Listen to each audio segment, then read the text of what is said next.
entendendo, podem fazer pergunta direto aqui, né? Oi, Paulo. As pessoas podem fazer pergunta pelo chat ou eles entram ao vivo? Eles podem fazer as perguntas pelo question and answers, né? E aí Tá. eu vou ficar monitorando para facilitar, né, a dinâmica aqui. Eu vou ficar monitorando o question and answers e vou administrar isso para você, certo, Paulo? Aí você tem mais foco aí na tua fala, tá? Pois bem, muito bem-vindos a todos os alunos participantes até o momento. Muito obrigado por aceitar o convite. O nosso palestrante no dia de hoje é o Paulo Barreto, engenheiro florestal, mestre em engenharia florestal na Universidade de Yale, nos Estados Unidos, e pesquisador do Amazon. Já há muito tempo, não vamos, né, há mais ou menos uns 350 anos, mais ou menos, Paulo, ele já pesquisa a Amazônia, tá? Então, já faz mais ou menos há uns 3 séculos que o Paulo já pesquisa a Amazônia, né? E todas as suas características em termos de produção, né? Que é o nosso tema de hoje, nosso foco na palestra de hoje vai ser justamente essa questão da produtividade, né? Das possibilidades, né, de maior eficiência produtiva na Amazônia e as consequências positivas disso também, tá? Então, mais uma vez, muito obrigado ao Paulo Barreto, né? Aproveitem dessa palestra, dessa conversa, tá? O Paulo é um dos principais pesquisadores sobre a Amazônia no mundo, tá, pessoal? Com publicações em revistas das mais conceituadas possíveis, como, por exemplo, a revista Science, né? Que é talvez uma das a mais conceituada em relação à ciência como um todo, ok? Então, aproveitem essa palestra, vocês estão com alguém que sabe muito sobre o assunto, e, mais uma vez, obrigado, Paulo. A palavra está com você. Obrigado, Paulo. Prazer estar aqui com vocês. Eu vou apresentar, embora o tema seja mais geral, da agropecuária na Amazônia, vai ter um foco na pecuária, e aí vocês vão saber por que ao longo aqui da apresentação. Eu vou dar uma visão geral, e depois mais focada na própria pecuária, e depois abrir também para uma mais geral, para a gente fechar com uma visão mais ampla, né? E para falar da pecuária na Amazônia, eu vou começar aqui com um mapa do Brasil, mostrando quais são os usos do solo no Brasil, no seu contexto nacional. Esse mapa foi feito por um grupo que chama Map Biomas, que é uma rede de vários pesquisadores, universidades, que usam imagens de satélite para mapear o que tem no solo no Brasil, tá? E aí, o último dado de 2020 é que a agropecuária ocupa 31% do território brasileiro, tá? Esse número aqui inclui também a parte de superfície aquática, tá? Porque às vezes você pode ver um outro número que é só falando da parte terrestre, mas aqui inclui a parte aquática também. Então, é um número que é bem expressivo, 263 milhões de hectares. A parte só de floresta, que aparece aí nesse azul mais escuro, 507 milhões de hectares. A agropecuária aparece nesse mapa, aí, nesse tom de amarelo. Então, dá para ver uma amplitude aí de regiões, né? E na própria Amazônia, uma ocupação ali já significativa nas bordas, ali, nordeste, leste e sul da Amazônia. A pecuária tem um destaque dentro dessa área total ocupada com a agropecuária no Brasil. Ela ocupa 59% daquela área, né? E aí soma aí 154 milhões de hectares. Porém, a pecuária ela só gera ali 32% do valor bruto da produção agropecuária. Eu vou repetir ali, 59% da área e 32% do valor da produção quando a gente pensa no Brasil inteiro. Então, mostra que já há algum indicativo de algum tipo de ineficiência em termos do valor total da produção, né? Ocupa uma área grande e contribui relativamente pouco, né, quando a gente pensa no valor. Aí, um fator muito importante para essa situação é um baixo uso do potencial da área que já está desmatada, que está com pasto. Isso tanto quando a gente pensa no Brasil quanto dentro da Amazônia. O que é esse aproveitamento do potencial? Né? O pasto está em determinado lugar, e aí, quando você considera as condições de solo, temperatura, é possível estimar qual é a capacidade de produção. E você pode pensar, bom, com esse clima e com esse solo, eu tenho um potencial de produção de biomassa, ou seja, tem um pasto ali que é plantado e isso poderia produzir X de massa, e aí você imagina quanto isso pode ser convertido em produção. E as pesquisas que mostram isso no Brasil mostram que tem uma produção abaixo do potencial. Ou seja, tem muita área desmatada com uma produção relativamente baixa. E os líderes do setor rural, eles têm uma consciência dessa situação. Vários ministros, ex-ministros, diretores de associações de classe têm falado uma frase mais ou menos parecida, que é: as pessoas não precisam desmatar, você pode aumentar a produtividade. Isso foi a ex-ministra agora da Agricultura, Tereza Cristina, falou em janeiro de 2020. O outro é: Brasil não precisa desmatar mais para ampliar a produção. O presidente da Sociedade Rural Brasileira falou isso em 2019. Então, tem uma consciência ali dos líderes do setor que tem, né, uma produção baixa e que poderia aumentar sem novos desmatamentos. Agora, o que a gente observa é que tem algumas dificuldades para que essa produção seja, de fato, mais elevada.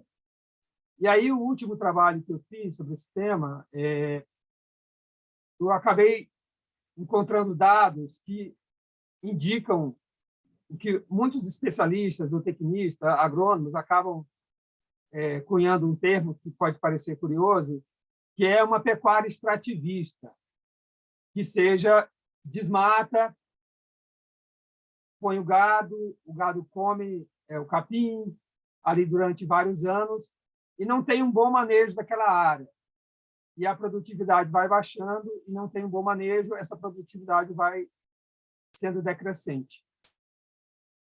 E aí chega numa situação que aquele pasto está degradado. Então, ali, o zootecnista vai dizer: bom, essa pecuária está sendo extrativista, porque ele só está tirando daquele lugar.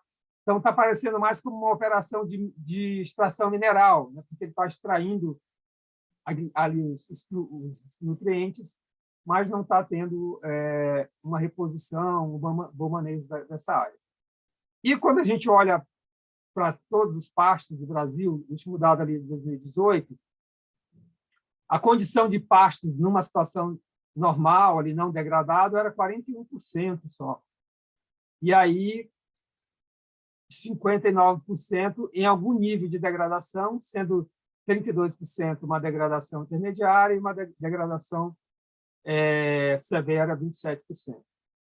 Então, isso aqui começa a ajudar a explicar aquela situação de ocupação de grande área com baixo valor relativo ali de produção, por causa dessa prática de uma pecuária extrativista. E para quem não é familiar com o que significa uma pastagem degradada, isso aqui é uma foto de um pasto degradado no município de Paragominas do Pará, que fica ali no leste do estado, ao longo da rodovia Belém-Brasília.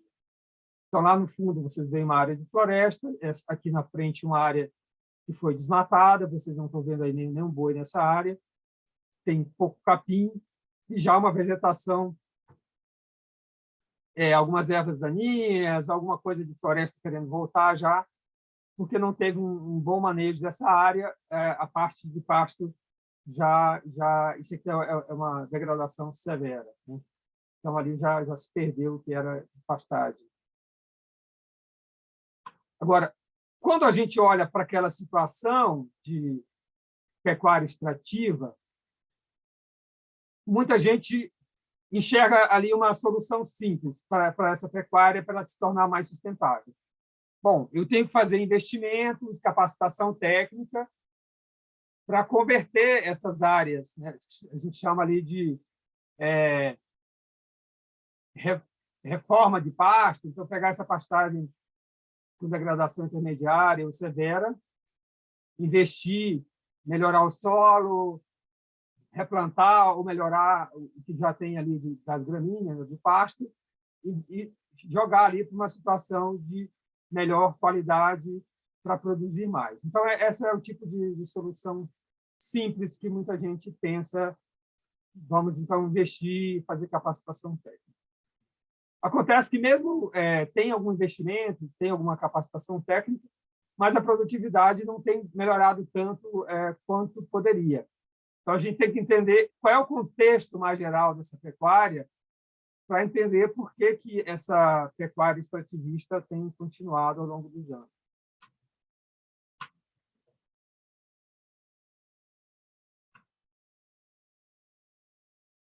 Eu vou entrar daqui a pouco um pouco mais sobre qual é esse contexto. Mas um ponto que é relevante é pensar alguns produtores que já têm adotado as melhores práticas, e eu acompanhei vários produtores fazendeiros que usaram essas melhores práticas, mostra que, sim, é possível melhorar a produtividade, reduzir custo e até a lucratividade quando as fazendas adotam essas melhores práticas. Aí é um dado que a gente publicou de um estudo lá em Paragominas, naquela mesma região, mostrando como varia ali o custo de produção conforme o ganho de produtividade. Aqui embaixo tem, nesse gráfico, entre 5 e 20 arrobas por hectare. Arroba é uma medida ali de, para quem não está familiar também com esse termo, do peso ali de gado, né? Então, se você tem mais ou menos ali 20 quilos, 15 quilos, 16, se você tem 20 arrobas, seria ali mais ou menos 300 quilos de carne por hectare. Então, o custo de produção nessa condição seria R$ 63 por arroba. Enquanto que alguém ali que está produzindo 5 só, ele vai ter tinha um custo ali naquela época de 138. Naquela época, o preço de venda ali da arroba estava em torno de R$ 100. Então, para ser mais lucrativo, ele teria que estar mais nessa faixa de maior produtividade e conseguiria uma boa lucratividade. E parece estranho que muitos produtores ainda estão operando nessa faixa mais baixa aqui, de 5 arrobas por hectare. Aí você pode olhar esse gráfico, mas como é que pode? Ele está tendo custo alto e está vendendo por um preço menor, ele está perdendo dinheiro. Isso é uma coisa que é curiosa. Esse custo de produção aqui, ele é um custo estimado da forma correta, que inclui, inclusive, depreciação, que muitos fazendeiros não fazem essas contas. E aí ele está lá, bom, está tirando algum dinheiro, pouco, mas ele acha que está tendo algum lucro, mas ele não está, de fato, considerando depreciação, o custo da infraestrutura que ele tem e a própria depreciação ali do pasto. Ou seja, depois ele teria que fazer uma reposição de nutrientes. Como ele não está fazendo esse tipo de análise, um resultado é que, quando ele chega lá na frente e está com aquele pasto degradado, ele não tem dinheiro para fazer essa reforma, porque ele não fez esses cálculos, ele não fez uma reserva, ou ele não fez aquela manutenção anual ou com uma certa frequência que ele deveria. Então, pode ter uma situação de ganho aparente com baixa produtividade, mas no final você tem uma degradação econômica e do pasto em muitas regiões. Um outro aspecto muito relevante do trabalho que a gente mostrou lá, que foi, ao fazer os treinamentos, a capacitação, a melhoria de condições de trabalho, para chegar aqui nesse ganho de produtividade, uma pesquisa que a gente fez foi sobre a satisfação dos trabalhadores, comparando ali essa pecuária mais tradicional, baixa produtividade, com essa pecuária que a gente chamou de pecuária verde. E aí a gente viu vários indicadores, né? Salário, moradia, comunicação e lazer ali na fazenda, e a gente vê aí que essa pecuária verde ali, mais produtiva, ela tinha indicadores muito superiores de satisfação comparando ali com a pecuária tradicional. Se você vê ali salário, 89%, satisfação na verde, na outra 56%. Moradia, 93% versus 73%. Comunicação, lazer, né, a infraestrutura ali de comunicação e tal, 78% versus 44%. E aqui chama a atenção um item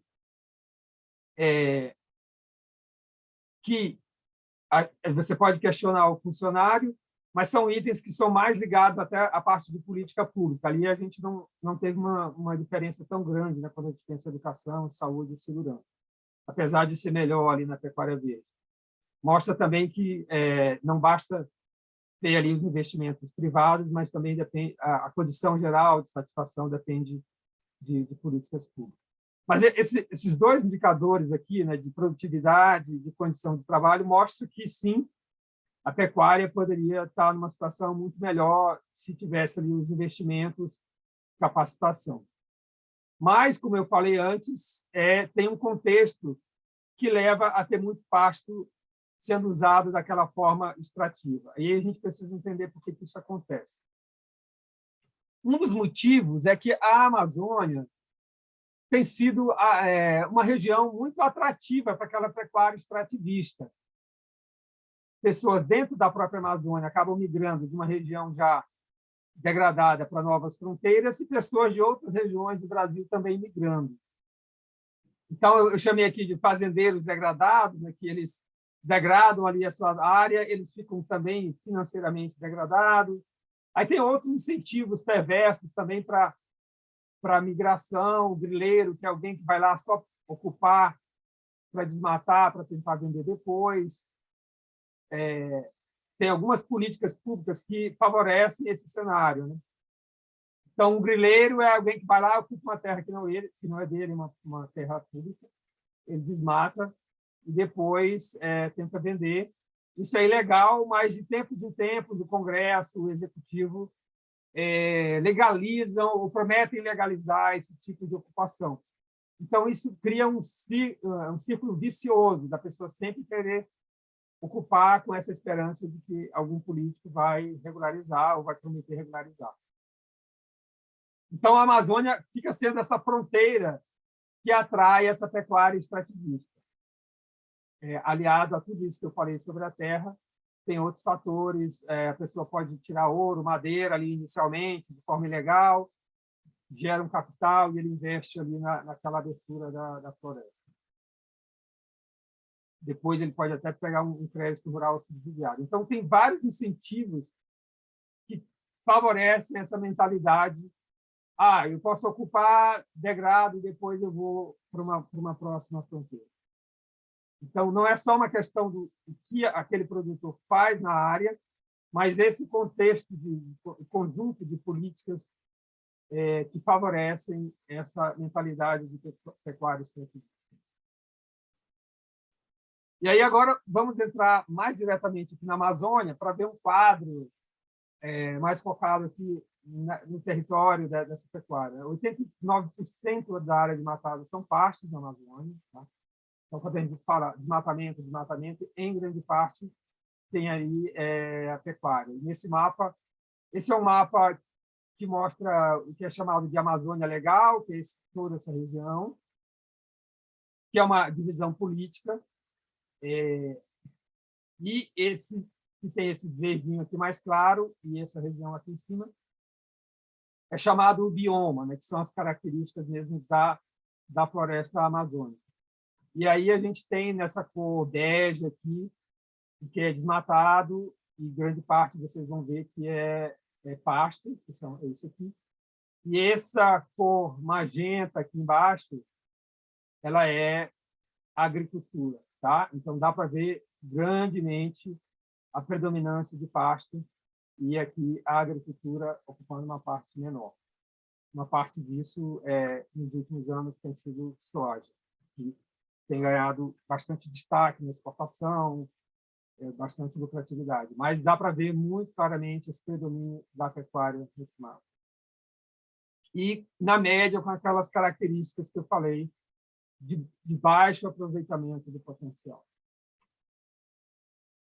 Dá para ver aqui, ao longo do tempo, como a área de pasto cresceu de 85 a 2019, houve um crescimento muito expressivo, com políticas que incentivaram a ocupação, e depois uma ocupação ali mais espontânea, buscando aqueles benefícios que eu mencionei.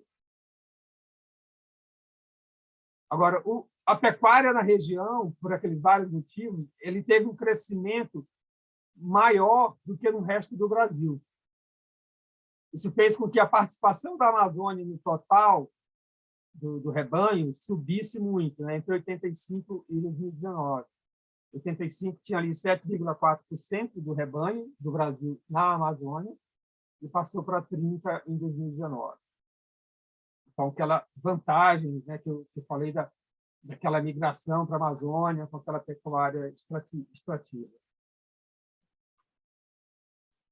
Agora, a ocupação desse território imenso que eu mostrei antes, tá?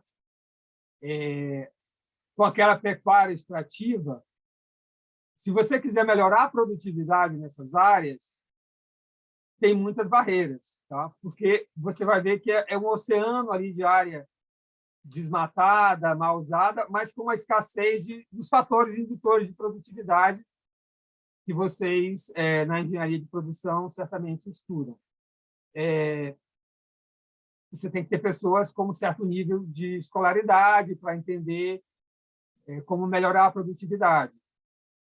Esses aqui são dados do IBGE, do Censo Agropecuário, e aí a gente vê percentual dos agricultores que frequentaram a escola, pelo menos do primário ali. Então, no Pará, 15%, no Paraná, 40%. Eu coloquei aqui o Paraná, porque o Paraná é o estado com maior produtividade da pecuária, tá, no Brasil. Então, é uma diferença muito grande de escolaridade entre os produtores. Percentual com assistência técnica, região norte, 10%, centro-oeste, 23%, a região sul, que tem maiores índices também ali de assistência técnica, 48%. Então, o sul, quase 5 vezes mais do que a região norte. Então, duas questões chaves aqui, escola e assistência técnica, tá? Diferença muito grande. Um outro item que a literatura internacional sobre o uso de tecnologia no meio rural também aponta é a capacidade de organização, que você pode pensar aqui, percentual dos produtores que adotam, né, trabalham em cooperativa. Na região norte, 10% só. Na região sul, 50%. No estado de São Paulo, 80%. Então, de novo, é uma diferença muito grande. Isso aqui, a participação em cooperativa é um elemento muito importante para ganho de produtividade quando você pensa em escala, né? Você pode ter muitos produtores pequenos, aí ele precisa de um veterinário, um agrônomo, ele sozinho, localizado numa área distante, ele não vai conseguir contratar sozinho. Mas se ele está numa cooperativa, a cooperativa contrata e aí provê esse serviço. Eles podem se juntar e comprar insumos com uma melhor negociação. Então, tem várias vantagens, especialmente ali para os pequenos, que eles vão conseguir operar com maior escala e eficiência. Se ele não faz parte desse tipo de sistema, aí ele vai ter muita dificuldade de melhorar a produtividade. Um outro ponto-chave é a condição de infraestrutura, é um indicador simples que você pode pensar a qualidade das estradas. E eu tinha mostrado aquela região enorme, aberta ali na Amazônia, e aí, quando você vê o percentual de estradas oficiais que estão em péssimas condições ou ruins, no norte tem 26%, na média das outras regiões do Brasil, 17%. Então, aqui é um indicador negativo, né? Quanto maior é pior, a região norte com um percentual maior.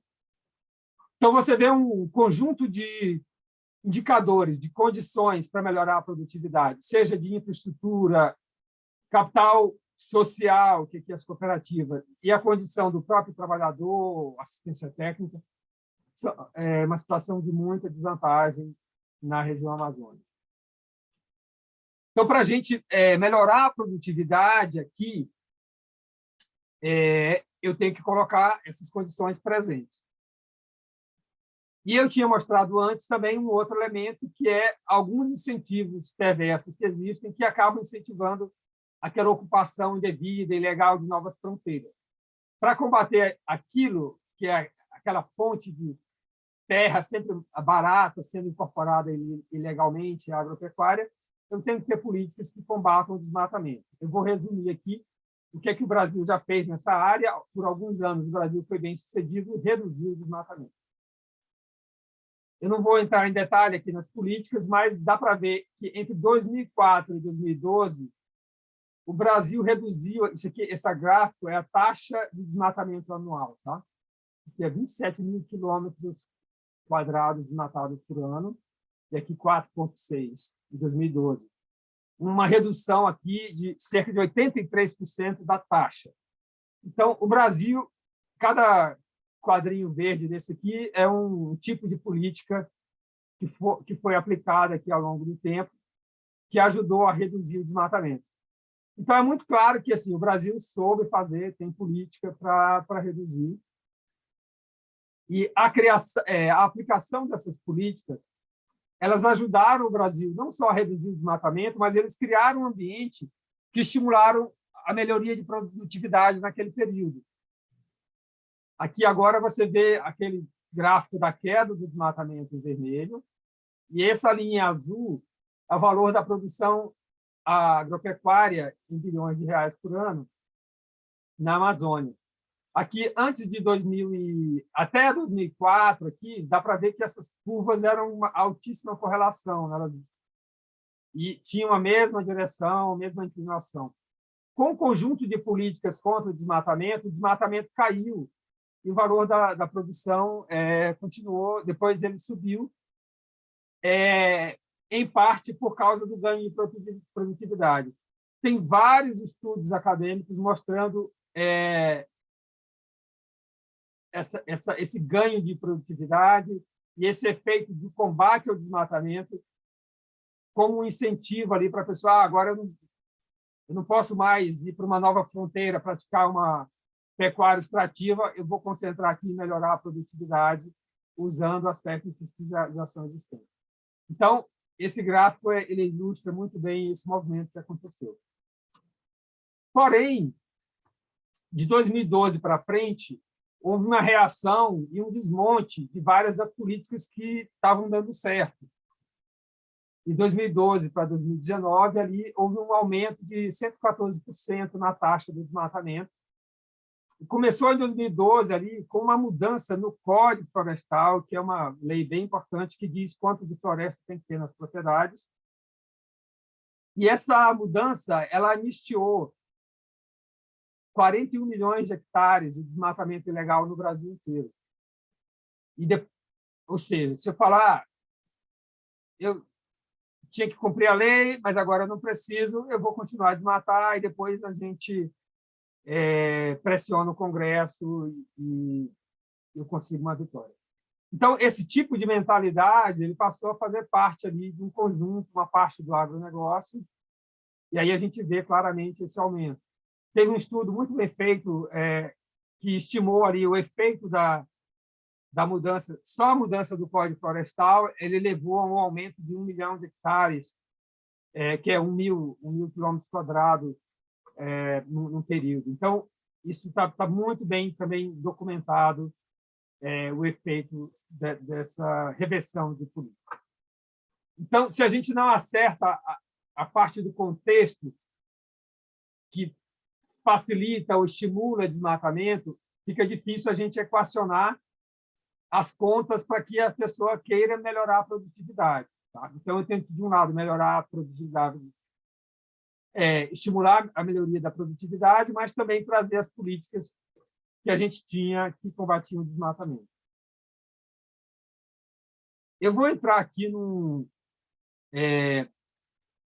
não sei se tem alguma coisa aqui no chat. Tá bom. O tempo está ok aqui. Uma estimativa que eu fiz para a gente pensar, tá bom, se eu fizer tudo que tem que ser feito ali, de acertar as políticas públicas e colocar os incentivos corretos para melhorar a produção, qual é o nível ali de investimento, quanto eu teria que melhorar dos pastos, né? E eu fiz uma conta olhando até 2030, daqueles pastos degradados, né? Quanto eu precisaria reformar para melhorar, para atender a demanda, tá? E aí, qual é a demanda que é prevista até 2030? E o cálculo é muito impressionante, porque eu tenho tanto pasto mal usado que, se eu reformar ali por ano, melhorar a produção em 0,4% do pasto, isso seria 169 mil hectares por ano, eu conseguiria atender a demanda, o crescimento de demanda anual. Então, é um número relativamente pequeno. Isso mostra quanto de pasto eu tenho aberto, que é muito maior do que eu precisaria para produzir, se eu considerasse a melhoria de produtividade. Por outro lado, se as pessoas não estão ganhando de produtividade, ele teria que desmatar ali 634 mil hectares por ano para atender aquela demanda usando o desmatamento. Então, mostra aí essa discrepância, né? Eu posso usar uma área bem pequena melhorando a produtividade. Por outro, se a gente não ganha produtividade, vai sempre ter essa pressão para desmatar se eu não ganho produtividade.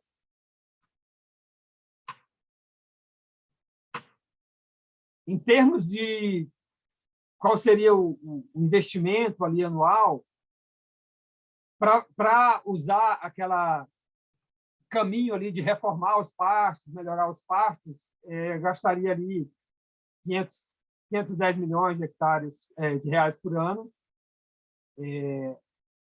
Isso é um valor relativamente pequeno quando a gente considera tudo que é fornecido de crédito rural no Brasil, na região norte e em Mato Grosso, 5,5% só.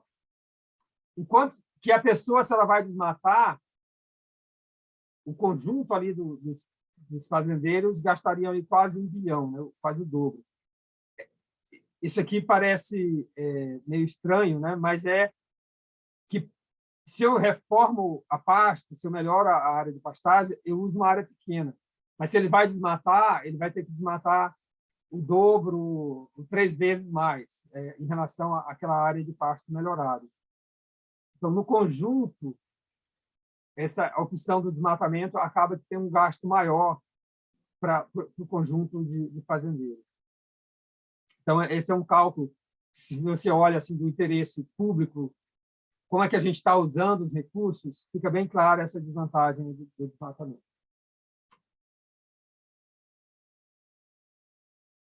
Eu vou saltar essa parte. Para resumir aqui, então, como é que a gente pode estimular a produtividade? Tá? Como eu mostrei, se eu não controlo o desmatamento, eu tenho aquela fronteira sempre aberta que as pessoas querem, podem, né, mesmo que legalmente, ocupar aquela pecuária extrativista. Naquele cenário, eu não tenho um incentivo para melhorar a produtividade nas áreas desmatadas. Então, eu tenho que controlar o desmatamento. Eu tenho um crédito rural focado no ganho de produtividade, naquelas áreas que já estão bastante desmatadas, tem que ter capacitação, infraestrutura. Então, eu tenho que ter um conjunto de atividades. Não é só aquela ideia, eu vou trazer capacitação e crédito, né? Como eu mostrei, o produtor ele age de acordo com o que ele tem de informação ali na propriedade, mas também aquele conjunto de fatores que eu mostrei que são essenciais para melhorar a produtividade. Inclusive a parte de infraestrutura, e, nesse caso aqui, o aspecto de controlar o desmatamento.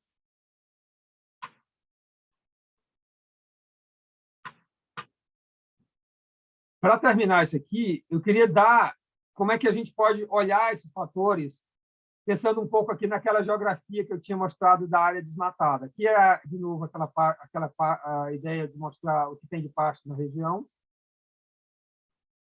ou seja, muitas áreas aqui já ocupadas. Esses círculos vermelhos, eles são a localização de frigorífico que compra gado na região, e o tamanho desse círculo é a capacidade de abate. Quanto maior, significa que é um frigorífico maior. Então, dá para ver que tem já bastante indústria instalada. E esses pontos pretos são instituições de ensino de ciências agrárias, tá? Seja escolas técnicas ou universidades. Então, dá para mostrar aí que tem uma base já de algumas universidades, tem um mercado, que são esses frigoríficos. E aí seriam os pontos que a gente poderia pensar em concentrar aqueles investimentos, né, de melhorar a infraestrutura no entorno dessas áreas, capacitação no entorno dessas áreas, as estradas no entorno dessas áreas. Isso aqui é um olhar para você ver regionalmente, também, se você pensar em engenharia de produção, onde é que eu melhoro essa produtividade? Porque, às vezes, quando as pessoas estão discutindo a Amazônia, eles começam a pensar, precisamos abrir mais estradas, abrir novas fronteiras, desmatar, senão a gente não consegue melhorar a produtividade, a produção. Esse mapa eu procuro mostrar que a gente precisa, de fato, ao contrário, usar melhor essa área que já está desmatada no entorno dessa infraestrutura de mercado, que são os frigoríficos que estão aqui instalados, e, inclusive, dessas instituições também de ensino superior, que dá uma base ali para você ter capacitação. Então, eu acho que isso aqui ajuda também você pensar aqui em como focar a geografia dos investimentos e de um planejamento, que eu acho que também é um elemento muito importante quando você pensa aqui em engenharia de produção, né? Pensar da fazenda a esse contexto mais geral. Então, acho que tem muita oportunidade aqui de otimizar, planejar ganhos de produtividade, não só pensando na fazenda, mas também com essa geografia de onde você pode concentrar e melhorar a produtividade. Então, isso aqui é o específico da pecuária, da ocupação do solo. Mas, como vocês são jovens e estão se formando aí, eu acho que só queria terminar pensando também em outras fronteiras, para vocês prestarem atenção, e não sei quanto vocês estão acompanhando. A produção de carne, de proteína, está mudando e vai mudar muito nos próximos anos. E, às vezes, o Brasil fica preso em pensar que aqui temos terra, vamos produzir aqui nessa terra e aumentar mais a área de terra para produzir. Só que, globalmente, tem gente pensando em outras coisas, já, que a gente não abrir mais, desmatar mais, significa colocar mais risco de mudança climática. O planeta não aguenta isso, a gente tem que produzir já também de outras formas, considerando que tem um crescimento populacional. E aí tem surgido duas linhas complementares, que a gente precisa, então, produzir a proteína de formas alternativas, tá? E aí, só para dar dois exemplos, dois dos maiores bilionários aí do mundo, que vocês conhecem, eles investiram em empresas, por exemplo, que produzem proteína à base de planta, e aí é um exemplo de um hambúrguer, né, que é feito dessa forma, que é basicamente usar ervilha e outros grãos, e aí tem processamento, pesquisa, que acaba produzindo esse tipo de produto. Então, essa é uma linha que está surgindo, crescendo, não é ficção científica, grandes empresas brasileiras já fazem isso.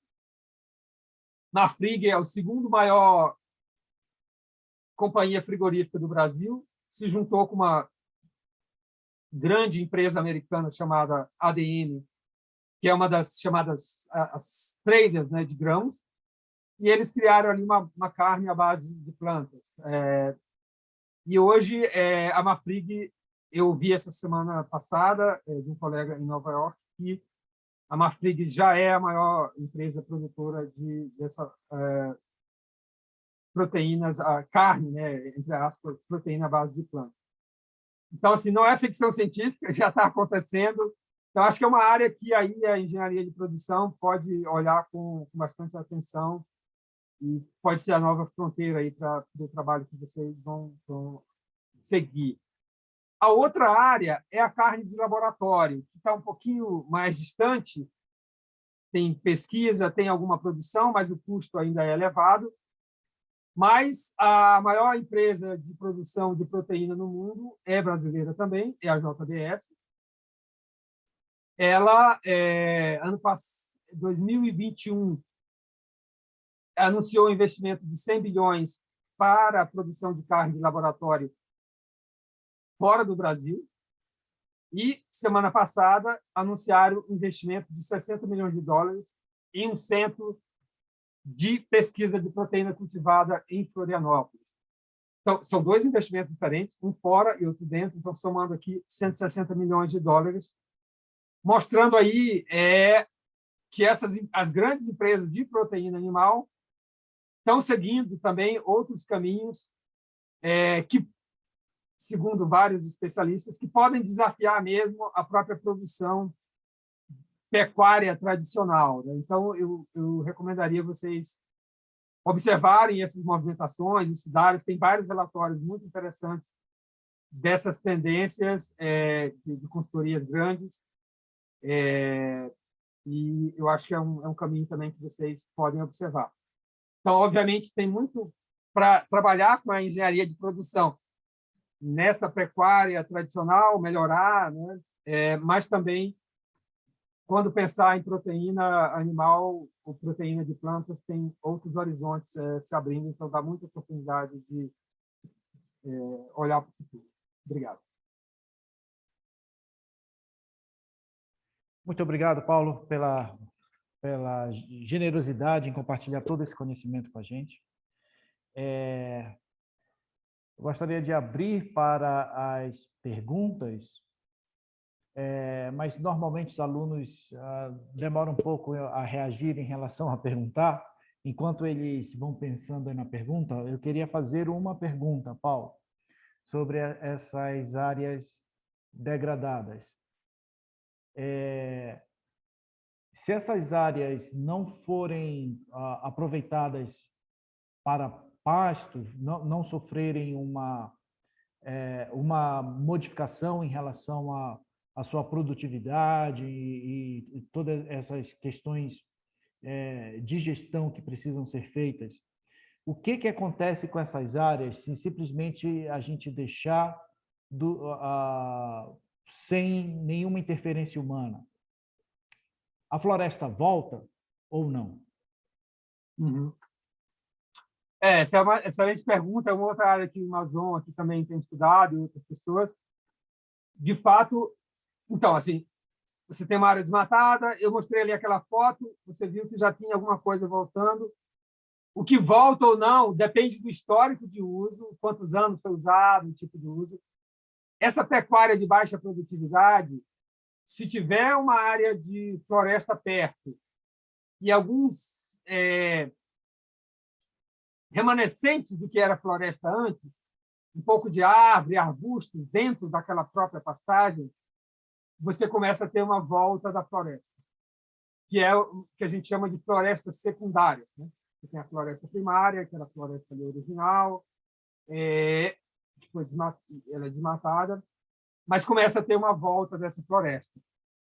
Não vai ser inicialmente a mesma riqueza de biodiversidade, a mesma massa de carbono, mas o que a gente está vendo é que já tem uma área enorme na Amazônia que está nessa condição,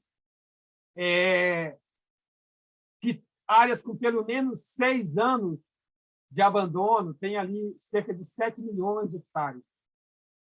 É muita terra. E aí, dependendo de onde isso está, você pode voltar para ser pasto ou voltar, inclusive, a ser agricultura. Agora, tem algumas dessas áreas que elas nunca deveriam ser desmatadas, porque quando você vai olhar a topografia e outras condições, é melhor deixar ela regenerar. Felizmente, o Brasil poderia, quer dizer, tem uma oportunidade. Infelizmente de um lado, infelizmente de outro, é o seguinte: o mundo está precisando muito de tirar carbono da atmosfera, né? Tem emissão de carbono que causa a mudança do clima. E a gente precisa parar de emitir tanto carbono e, de outro lado, tirar carbono da atmosfera. Um jeito de fazer isso é crescendo árvore. A metade ali da massa da árvore ali é carbono. Então, essa volta da floresta ela acaba sendo que a gente chama de sequestro de carbono. É como se estivesse limpando a atmosfera desse excesso de carbono. E o que é melhor em relação a isso é que o Brasil, vários lugares, várias empresas e até governos têm agora programas para pagar por esse sequestro de carbono, que a gente chama de crédito de carbono. Se você tira carbono da atmosfera, você pode receber um crédito. Então, começa a surgir programas para fazer isso. No Pará, já começa a surgir empresas fazendo isso, ligadas a crédito de carbono. Se vocês procurarem na internet uma empresa chamada ReGreen, que é ReGreen, pessoas com dinheiro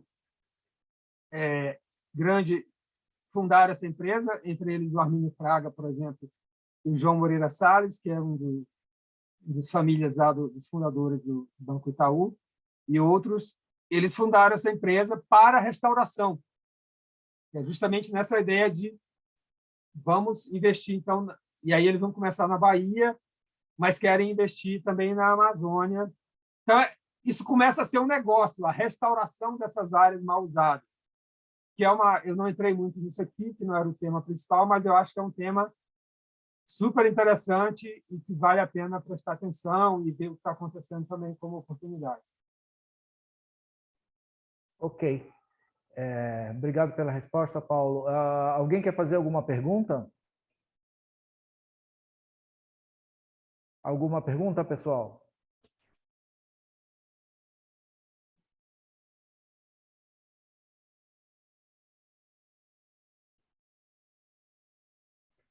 Esse horário, Paulo, normalmente as pessoas estão em trânsito e elas não conseguem fazer perguntas porque elas estão possivelmente no celular sem as condições para fazer pergunta. Bom, se não tiver mais nenhuma pergunta, eu vou... Checkpoint. Ainda tem a questão do checkpoint, Paulo, que aí eles estão concentrados em preencher o checkpoint, tá? Tá. E aí é uma espécie de presença que eles ganham e tal. Bom, enquanto eles estão fazendo isso, eu queria... mais uma pergunta de curiosidade também. Por que o termo grilagem? Da onde surge essa questão de apropriação indevida de terras ser grilagem? Uhum.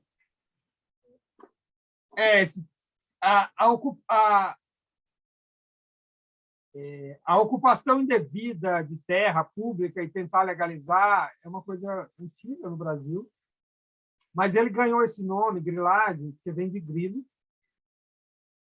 que é uma coisa curiosa, que é o seguinte: o Brasil sempre tentou controlar essa ocupação indevida de terra, fazendo um corte temporal.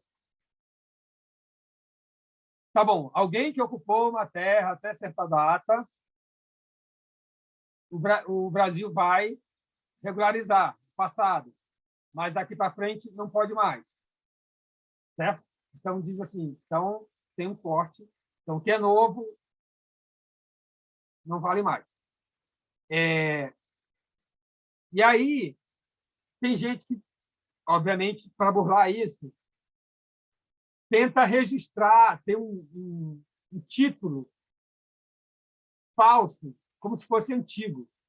E aí, muita corrupção em cartórios, né, que são os lugares que deveriam controlar isso, emite um título falso, mas, obviamente, se ele emite um título novo, vai ter um papel novo, ele vai dizer que ocupou 10 anos atrás, ele está com papel de título novinho ali, então isso não faz sentido. Então, a pessoa ia lá, a criatividade do crime é grande, ele emitia aquele título falso, abria pegava grilo e colocava numa gaveta com aquele documento, e ali as fezes do grilo e tal, e às vezes até o grilo comia um pedacinho ali daquele papel, parecia um documento antigo. Então, a grilagem é um método de envelhecer aquele papel para parecer que é uma coisa antiga, né? Então, é uma das criatividades aí do crime. E aí tem todo um sistema, né, do cartório e tal. Já teve recadastramento, cancelamento desses títulos. Isso é um capítulo à parte, que é todo o problema fundiário do Brasil, mas especificamente da Amazônia. Ok, Paulo, muito obrigado pelo teu tempo. Deixa eu ver se não tiver mais nenhuma pergunta. Só perguntar se alguém ainda quer fazer algum questionamento. Tem o checkpoint, né? O checkpoint já foi o checkpoint, e aí também, depois do checkpoint, as pessoas já saem. Eu não sei se está havendo interferência aí, mas a gente está com uma banda aqui do lado. Não sei de onde está vindo isso, não sei se é da quadra aqui, mas tem uma banda aqui do meu lado, não sei se vocês escutam. De toda forma, muito obrigado, Paulo. Essa nossa conversa vai estar gravada, vai ficar no YouTube para quem tiver com curiosidade sobre o assunto, lá nos nossos canais da Escola de Engenharia do Mackenzie, tá bom? Muito obrigado e vamos ver se a gente combina uma conversa presencial, né? A presencial sempre tem uma dinâmica mais interessante e inclusive uma participação mais ativa de todos. Obrigado, Paulo, e a gente se vê. Obrigado. Tchauzão. Tchau.